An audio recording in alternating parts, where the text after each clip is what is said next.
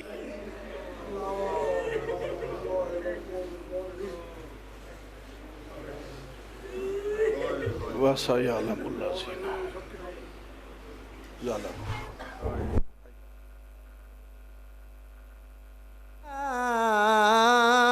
السلام علیکہ یا ابا عبداللہ حسین علیہ السلام، السلام علیکہ یا ابن رسول اللہ الثقلین، السلام علیکہ یا ابن امیر المومنین و ابن سید الوصیین، السلام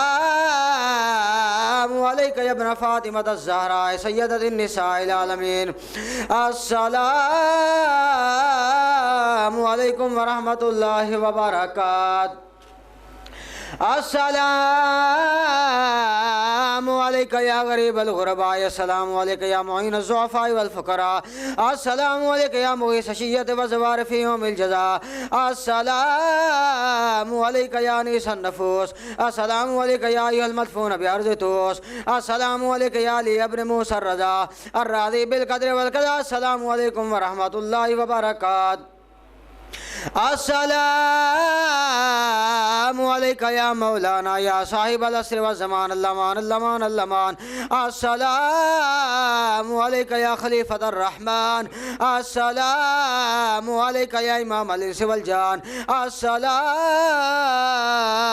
علیکہ یا مظہر الایمان، السلام علیکہ یا کامل الکفر والطغیان، السلام علیکہ یا دافع الظلم والعدوان، السلام علیکہ یا بقیت اللہ العالم، عجل اللہ تعالی فرجک وسال اللہ تعالی مخرجک وظہورک، السلام علیکم ورحمۃ اللہ وبرکاتہ۔ اللہم کل عليك الحجة ابن الحسن صلواتك عليه وعلى آبائه في هذه الساعة وفي كل ساعة وليا وحافظا وقائدا